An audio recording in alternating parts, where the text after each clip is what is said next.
কেন জানি মনে হয় যে আমরা এই জুলাই হত্যাকাণ্ডকে একটা নর্মাল স্বাভাবিক যে ফৌজদারি অপরাধ সেই ফৌজদারি অপরাধের মতো করে ট্রিট করছি এবং এর ফলে যে যা যা সমস্যা তৈরি হচ্ছে এবং আমি ট্রাইব্যুনালের শত আন্তরিকতার পরেও আমি জানি যে তারা অত্যন্ত পরিশ্রম করছেন এবং কমিটেড তারা এই কাজের প্রতি, কিন্তু নানা যে প্রতিবন্ধকতার মধ্যে তারা পড়ছেন এটার কিন্তু এই একটা কারণ। যেমন আমি জানি না যে আমাদের সম্মানিত মানে প্রসিকিউশনের কাছ থেকে একটা কথা এসেছে যে শেখ হাসিনাকে যখন একটা কথা আসলো যে আইসিসিতে তোলার, আপনারা জানেন যে কিছুদিন আগে ফিলিপাইন্সের সাবেক স্বৈরশাসক দুতের্তে তাকে তোলা হয়েছে মানে আন্তর্জাতিক অপরাধ আদালতে। তো আমরা যেমন গণ অভ্যুত্থান করলাম এবং এটা এই জেনারেশনের বাংলাদেশের জনগণের তো বটেই, বিশেষত এই জেনারেশনের এই তরুণদের একটা হিস্টোরিক অ্যাচিভমেন্ট। পরে যাই হোক, পরে যাই আরও যদি খারাপ কিছু হয় তবু আমরা কিন্তু অলরেডি যেটা আমাদের অ্যাচিভমেন্ট যেটা হয়েছে সেটা খুব হিস্টোরিক। তো এরকম আরেকটা ঐতিহাসিক অর্জন হতে পারত যে যদি আমরা শেখ হাসিনাকে অন্তত শেখ হাসিনাকে আন্তর্জাতিক অপরাধ আদালতে তুলতে পারতাম।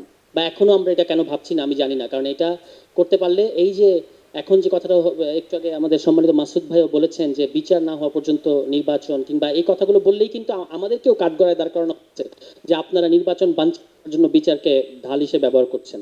তো যদি আমরা অন্তত শেখ হাসিনাকে আন্তর্জাতিক অপরাধ আদালতে তুলতে পারতাম তাহলে কিন্তু আর এই বিচার না সংস্কার, বিচার না নির্বাচন, এগুলোর দরকার পড়তো না। কিন্তু এটা আমরা এখনো কেন সিরিয়াসলি ভাবছি না, কিংবা প্রসিকিউশনের তরফ থেকে কেন এটা সম্ভাবনাকে নাকচ করে দেওয়া হয়েছে আমি জানি না, হয়তো প্রসিকিউশনের অন্য কোনো বিবেচনা আছে।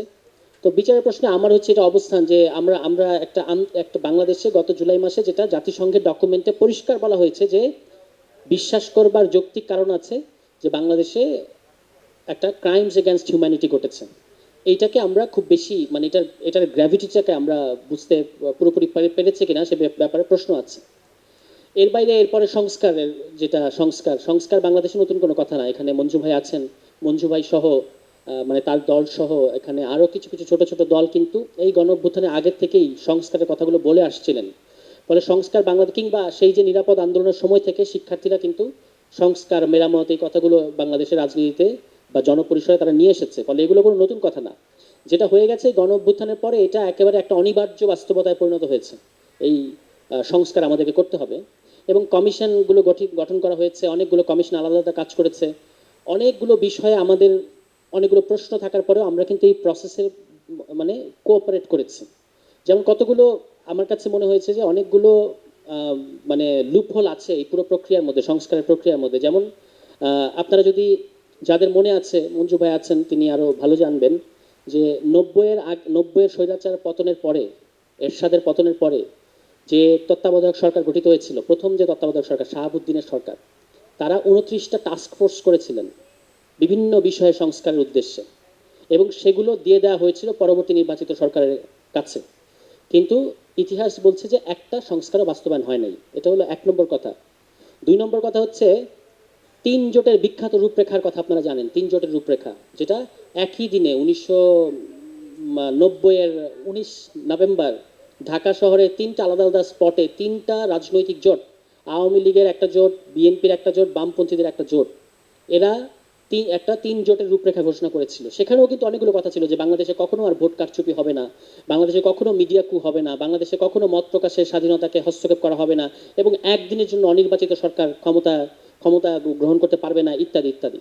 প্রধান কথাটা ছিল দুটো কথা। একটা হলো সার্বভৌম সংসদ হবে, যেটা একটা ফান্ডামেন্টালি রং কনসেপশন, ওইটার আলাপ আমি আপাতত করব না। আরেকটা হচ্ছে আপনার এই যে এক মানে বাংলাদেশে আর কখনো ভোট কারচুপি হবে না। আইরনি হচ্ছে 91 সালের পরে যে সরকার ক্ষমতায় এসছে বিএনপি সরকার, তাদের অধীনে সর্বপ্রথম যে উপনির্বাচন হয়েছে একটা মাগুরায় এবং মিরপুরে, দুটো নির্বাচনী প্রশ্নবিদ্ধ এবং দুটো নির্বাচনী কারচুপি হয়েছে, যে কারণে পরবর্তীতে জামায়াত ইসলাম সহ আওয়ামী লীগ সহ তৎকালীন যে বিরোধী দলগুলো আছে তাদের যে নির্দলীয় সরকারের অধীন কিংবা তত্ত্বাবধায়ক সরকারের অধীনে নির্বাচনের দাবিটা কিন্তু তখন অনেক মোমেন্টাম পায়। ফলে রাজনৈতিক দলগুলো কিন্তু তাদের কথা রাখে নাই, মানে অর্থাৎ তখন এই যে আপনি 3 জোটের রূপরেখা করলেন, সেখানে অনেকগুলো প্রতিশ্রুতি দিলেন, 29টা টাস্ক ফোর্স হলো সংস্কার উদ্দেশ্যে, সেগুলো আপনি বাস্তবায়ন করলেন না, ঠিক আছে? এটার দায় কিন্তু তখন তৎকালীন রাজনৈতিক দলগুলোকে নিতে হবে। বিএনপি করে নাই, পরবর্তীতে যারা ক্ষমতা এসছে আওয়ামী লীগ তারাও করে নাই। এবং 2001 সালের আগে আবারও অনেকগুলো টাস্ক ফোর্স হয়েছে, 16টার মতো। কখনোই এগুলো হচ্ছে না। কেন হচ্ছে না? কারণ আমরা বারবার এগুলো ছেড়ে দিচ্ছি রাজনৈতিক দলগুলোর মানে কি বলে এটাকে, সদিচ্ছার উপরে। কিন্তু যতক্ষণ আপনি রাজনৈতিক দল পদ্ধতির উপর কম জোর দেবেন এবং রাজনৈতিক দলগুলো সদিচ্ছার উপর এটাকে ছেড়ে দেবেন, রাজনৈতিক দলগুলো সদিচ্ছা অবশ্যই গুরুত্বপূর্ণ। আমরা দেখতে পাচ্ছি কমিশনে প্রত্যেকটা রাজনৈতিক দল দুই একটা দল বাদ দিলে, যারা নুইসেন্স ক্রিয়েট করছে দুই একটা দল আপনারা জানেন কারা, এরা বাদ দিলে বেশিরভাগ রাজনৈতিক দলই এই সংস্কার প্রক্রিয়ায় গুরুত্বপূর্ণ ভূমিকা রাখছে। ফলে তাদের সদিচ্ছার প্রশ্নটা অবশ্যই গুরুত্বপূর্ণ।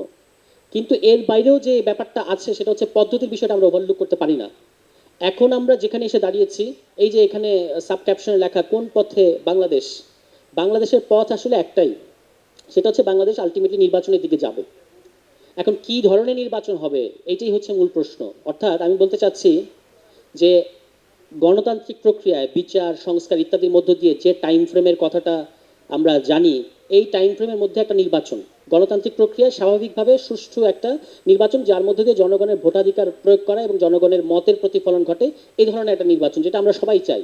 এখানে যারা উপস্থিত আছে, যারা বাংলাদেশের জনগণ, সবাই এটা চায়। এটা হচ্ছে একটা পথ। আরেকটা পথ হচ্ছে একটা রিভাইজড 111-এর পথ। আপনাদের খেয়াল আছে যে 1/11 সরকার আসার পরেও একটা নির্বাচন হয়েছিল 2008 সালে, এবং যে নির্বাচনটা ইতিমধ্যেই প্রণব মুখার্জি লিখেছেন, ভারতের তৎকালীন রাষ্ট্রপতি সহ অনেকেই লিখেছেন, এই নির্বাচনটা কিন্তু এখন প্রশ্নবিদ্ধ। সামনে আরও এটা নিয়ে আরও অনেক প্রশ্ন তৈরি হবে যে এটা একটা ইঞ্জিনিয়ার্ড ইলেকশন ছিল। তৎকালীন দিল্লি আওয়ামী লীগ এবং আরও যারা যে 111 সরকারের যারা কুশীলব, তাদের মধ্যে একটা নেগোসিয়েশনের মধ্য দিয়ে আওয়ামী লীগকে ক্ষমতায় নিয়ে আসা হয়েছিল, এই কথাটা এখন শোনা যাচ্ছে। ফলে আমরা যদি এই যে বিচারের প্রশ্ন, সংস্কারের প্রশ্ন, এগুলো যদি, বা ডেমোক্রেটিক ট্রানজিশনের প্রশ্ন, এগুলো যদি ওভারলুকড হয় কিংবা যদি এটা ভেস্তে যায় কোনো কারণে, তাহলে যারা এসে মাঝখানে ইন্টারভেন করবে এবং বলবে যে আপনারা পাচ্ছেন না, এখন আমাদেরকে দায়িত্ব নিতে হবে, এবং তারাও কিন্তু এসে একটা ইলেকশনই দেবে, কিন্তু সেই ইলেকশন আসলে সুষ্ঠু নির্বাচন হবে না এবং তার মধ্য দিয়ে বাংলাদেশের জনগণের মানে যেটাকে বলে যে একটা মতের সুষ্ঠু মতের প্রকাশ, সেটা হবে না। তো এই প্রশ্নটা আমাদের সামনে আছে। এখন এই মুহূর্তে লাস্ট যেটা আমি বলবো সেটা হচ্ছে সর্বশেষ যে এখন যে কমিশনের কাজ প্রায় শেষের দিকে, কমিশন অনেকগুলো প্রস্তাব করেছেন এবং সেখানে রাজনৈতিক দলগুলো গুরুত্বপূর্ণ ভূমিকা রেখেছে। কিন্তু যেটা মুশকিল হচ্ছে এই প্রক্রিয়ায়, যে আমি একটু খুব অবাক হয়েছি, আমরা এই প্রক্রিয়ায় সর্বোচ্চ সহযোগিতা করেছি প্রত্যেকটা রাজনৈতিক দল, তবুও আমি একটু অবাক হয়েছি যখন ঈদের আগে প্রধান উপদেষ্টা ভাষণ দিলেন জাতির উদ্দেশ্যে। এই ভাষণে তিনি মানে হঠাৎ করে বললেন যে আপনারা রাজনৈতিক দলগুলোর কাছ থেকে কথা নিয়ে নেবেন, তারা পরবর্তী পার্লামেন্টের প্রথম অধিবেশনে এই সংস্কারগুলো করবে। এই বক্তব্যে অবাক হয়েছি এই কারণে যে রাজনৈতিক দলগুলোর কাছে যে স্প্রেডশিট পাঠানো হয়েছে প্রত্যেকটা রাজনৈতিক দলের কাছে, সেখানে সংস্কার বাস্তবায়নের 6টা পদ্ধতির কথা বলা হয়েছে।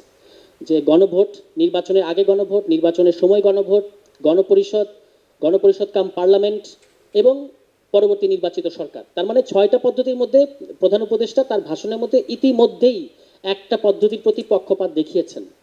এবং এখন যে জুলাই সনদের যে খসড়াটা ঘুরে বেড়াচ্ছে, এই খসড়ার মধ্যে একটা খুব বিপজ্জনক কথা লেখা আছে, এবং আমি আহ্বান জানাবো যে যারা বাংলাদেশে পরিবর্তন চায়, যে সকল রাজনৈতিক দল, তারা এটার বিরোধিতা করবে। সেখানে বলা হচ্ছে যে এই যে সংস্কারের যে লিস্টগুলো করা হয়েছে জুলাই সনদের মধ্যে, এইটা আগামী নির্বাচিত সরকার ধাপে ধাপে 2 বছরে বাস্তবায়ন করবে। এই কথাটা অত্যন্ত বিপজ্জনক এবং এটা আসলে পুরো সংস্কার প্রক্রিয়াকে ভণ্ডুল করে দেবে। আজকে আমি এই তারিখ সহ এখানে বলছি, আপনারা, আমি চাই না এটা ভণ্ডুল হোক, কিন্তু আমি তারিখ সহ আজকে বলছি, আপনারা এটা নোট ডাউন করেন, এটা পুরো প্রক্রিয়াটাকে ভণ্ডুল ভেস্তে দেবে এবং ভণ্ডুল করে দেবে। কেন? কারণ হচ্ছে আপনি দেখবেন আজকেই পত্রপত্রিকায় প্রকাশিত হয়েছে দুই ধরনের সংস্কার। একটা হচ্ছে যে সকল সংস্কারে সকল রাজনৈতিক দল সর্বসম্মতিক্রমে একমত হয়েছে, আরেকটা হচ্ছে যে সকল প্রস্তাবের মধ্যে কিছু কিছু ডিসেন্ট সহকারে একমত আছে, মানে সব রাজনৈতিক দল এগুলোর ব্যাপারে একমত নাই, তবু এগুলো সিদ্ধান্ত আকারে গৃহীত হয়েছে। আর যেগুলোর ব্যাপারে সবাই একমত হয় না, এগুলো তো বাদ, এগুলো তো আর আলোচনাতেই নাই। এখন মুশকিল হচ্ছে যখন আপনি ধাপে ধাপে 2 বছর এটা পার্লামেন্টের হাতে দেবেন, তখন যেটা হবে ওখানে এটা নিয়ে অনেক আলোচনা হবে এবং শেষ পর্যন্ত যেগুলোর ব্যাপারে ঐক্যমত্য নাই সেগুলো আসলে বাদ দেওয়া হবে, এবং তার মধ্যে আপনারা নিশ্চিত থাকেন অনেকগুলো গুরুত্বপূর্ণ সংস্কার আছে যেগুলো এই প্রক্রিয়া বাতিল হয়ে যাবে। এ কারণে আমরা আমাদের জায়গা থেকে বলেছি যে নির্বাচিত সরকার সংস্কার করবে, এই সরকার কেন সংস্কার করবে না আমরা, বা এই সময় আমরা কেন সংস্কার করব না, বা বাস্তবায়নটা কেন করবো না, এটা আমার কাছে পরিষ্কার না। ফলে নির্বাচিত সরকার এসে সংস্কার করবে, এটা আমরা মনে করি যে সঠিক পদ্ধতি না। আমাদের ইতিহাস এবং আমাদের যে পদ্ধতি আমাদেরকে জানাচ্ছে যে এটা সঠিক পদ্ধতি না, এবং এতে পুরোপুরি এই যে 1 বছরে এত কর্মযজ্ঞ, এত রাজনৈতিক দলগুলোর ইনপুট, শহীদ পরিবারের হাহাকার এবং আমাদের সবার আকাঙ্ক্ষা, সমস্ত কিছুই আসলে ভেস্তে যাবে। তাহলে প্রক্রিয়া কোনটা? প্রক্রিয়া হচ্ছে যেটা, দুটো প্রক্রিয়ায় আমাদেরকে যে কোনো একটা প্রক্রিয়াকে বেছে নিতে হবে। একটা হচ্ছে, এবং এটা করতে হবে নির্বাচনের আগেই, নির্বাচিত সরকার সংস্কার করবে না, সংস্কারের ভিত্তিতে আগামী নির্বাচন অনুষ্ঠিত হবে। ফলে দুটো দুটো প্রক্রিয়ায় এখানে আপনাদেরকে যে কোনো একটা প্রক্রিয়া বেছে নিতে হবে, এবং এই ব্যাপারে আমাদের যারা নাগরিক যারা আছেন তাদেরকে এই ব্যাপারে সর্বোচ্চ সোচ্চার থাকতে হবে। দুটো প্রক্রিয়া কি? একটা হচ্ছে যেটা গণপরিষদের কথা বলা হয়েছে, এই গণপরিষদ। আর যদি মনে করেন যে গণপরিষদের দরকার নাই, কারণ ইতিমধ্যে যে কমিশনটা কাজ করছে তারা যত ত্রুটিপূর্ণই হোক না কেন, একটা গণপরিষদীয় ভূমিকা আসলে তারা পালন করছে, তাহলে আসলে যেটা গণ অধিকার পরিষদ কিংবা জামায়াত ইসলামের পক্ষ থেকে ইতিমধ্যেই যেই দাবিটা করা হয়েছে যে গণভোট, এই গণভোটের মধ্যে দিয়ে যেতে হবে। কারণ সংস্কারের অনুমোদন করবে আসলে জনগণ, জনগণের প্রতিনিধি না। পার্লামেন্টে কারা যাচ্ছে? পার্লামেন্টে যাবে জনগণের প্রতিনিধি, তারা সংস্কার অনুমোদন করবে। এটা আসলে সংস্কার থাকবে না, এটা সংশোধনী হয়ে যাবে। মানে এটা সংশোধনীতে সংকুচিত হবে, যেটা কিনা আদালতে চ্যালেঞ্জ করা যাবে কিংবা আরেকটা পার্লামেন্ট এসে বাতিল করতে পারবে। কিন্তু আমরা চাচ্ছি, আমরা কিন্তু ঘরের ইন্টেরিয়র বদলাতে চাচ্ছি না, আমরা ফাউন্ডেশন পিলার, যেটা আমাদের রাষ্ট্রের পিলার, এই পিলারটাকে একটা শক্ত ভিত্তি দিতে চাচ্ছি। এবং এটা পার্লামেন্টের ভেতরে গিয়ে দেওয়া যাবে না, কারণ পার্লামেন্টে সর্বোচ্চ আপনি ইন্টেরিয়র বদলাতে পারবেন। রেস্টুরেন্টের মালিকানা চেঞ্জ হলে যেমন ইন্টেরিয়র বদলায়, সেরকম একটা ব্যাপার এটা হবে। এ কারণে গণভোটটা খুব ইম্পর্টেন্ট।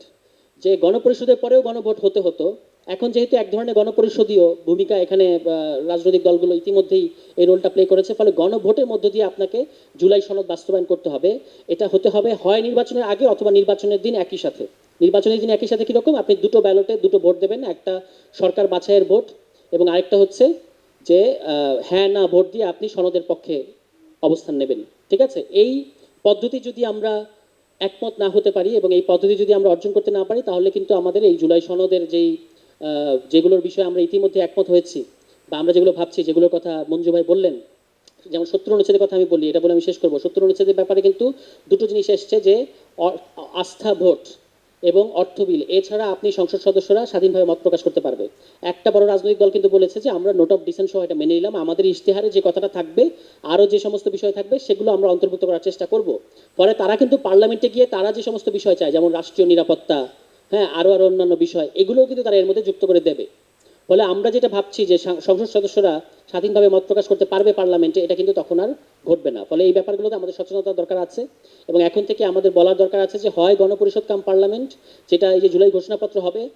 আপনারা একটু মনে করে দেখেন যে ইন্ডিয়ান ইন্ডিপেন্ডেন্স অ্যাক্ট 1947, এইটা কনস্টিটিউশনের আগে কনস্টিটিউশনের ভূমিকা পালন করেছে এবং পরবর্তী কনস্টিটিউয়েন্ট অ্যাসেম্বলি আসলে কনস্টিটিউশন মেক করেছে এবং তার আগে ওই ইন্ডিপেন্ডেন্স অ্যাক্টের মধ্য দিয়ে দেশ পরিচালিত হয়েছে। আজকে যে আমরা ঘোষণাপত্রের কথা বলছি, প্রোক্লেমেশন, এটাকে যেন ডিক্লারেশন বানিয়ে না দেয়, মানে এটা যেন একটা কোনো সলিমবুজ না হয়ে যায়, এটা প্রোক্লেমেশন হতে হবে। এবং এই প্রোক্লেমেশন হওয়ার অর্থ হচ্ছে এটা লিগালি বাইন্ডিং হবে, এটা লিগালি ইফেক্ট থাকবে, লিগেল কোনো একটা মানে তাৎপর্য থাকবে, সিগনিফিকেন্স থাকবে। এটা ছাড়া আদারওয়াইজ এটাকে শুধুমাত্র জুলাই জাদুঘরের একটা ডকুমেন্ট হিসেবে ঝুলিয়ে দেওয়ার জন্য কিন্তু এটা করা হচ্ছে না।